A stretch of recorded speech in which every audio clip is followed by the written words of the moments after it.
तौबा की तड़प दिल में जगाना ही इबादत है, गिरते हुए अश्कों को बहाना ही इबादत है। मत सोच कि कितने हैं गुनाह तेरे दामन में, खुदा की रहमत को मुस्कुरा के बुलाना ही इबादत है। अस्सलामु अलैकुम वरहमतुल्लाहि वबरकातहू। इंसान खता का पुतला है। दुनिया की इस चमक धमक में हम अक्सर रास्ता भटक जाते हैं, कभी नफ्स के बहकावे में आकर तो कभी हालात से मजबूर होकर हम गुनाह कर बैठते हैं। लेकिन अल्लाह रब्बुल आलमीन ने हमें मायूस होने से मना किया है।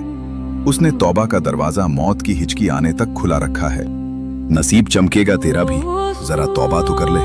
मिटेंगे सब गुनाह तेरे, जरा तौबा तो कर ले। वो 70 माओं से ज्यादा मोहब्बत करने वाला है, तू बन जा उसका ए बंदे, जरा तौबा तो कर ले। तौबा का मतलब सिर्फ अस्तगफिरुल्लाह कहना नहीं है, बल्कि तौबा का मतलब है पलट आना, अपने रब की तरफ वापसी करना। जब बंदा गुनाहों की गंदगी से थक कर अपने मालिक के सामने हाथ फैलाता है तो अल्लाह को उसकी शर्मिंदगी बहुत पसंद आती है। हदीस का मफहूम है कि गुनाह से तौबा करने वाला ऐसा है जैसे उसने कभी गुनाह किया ही ना हो। सोचिए कितनी बड़ी मोहलत है हमारे पास। हम चाहे कितने भी गुनहगार क्यों ना हो, एक सच्चा आंसू हमारे बरसों के काले नामे अमाल को धो सकता है। गुनाहों की तपिश से जब जलने लगा है वजूद मेरा, कि ठंडी बूंदों ने मुझे फिर से निखार दिया। जो दर दर भटक रहा था सुकून की तलाश में, एक सजदाए नदामत ने मुझे रब से। लोग कहते हैं कि हमने बहुत गुनाह किए, क्या अल्लाह हमें माफ करेगा?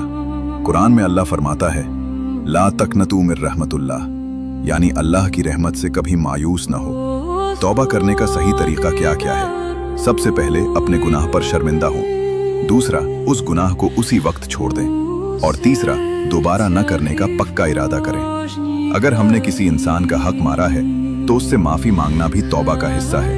याद रखिए, तौबा दिल को वो सुकून देती है जो दुनिया की कोई दौलत नहीं दे सकती।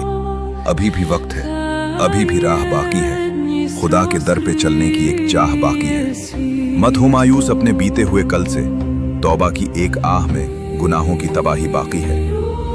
अजीज दोस्तों, जिंदगी का कोई भरोसा नहीं, सांसें कब रुक जाएं किसी को मालूम नहीं। तौबा में देर करना खुद अपने ऊपर जुर्म करना है।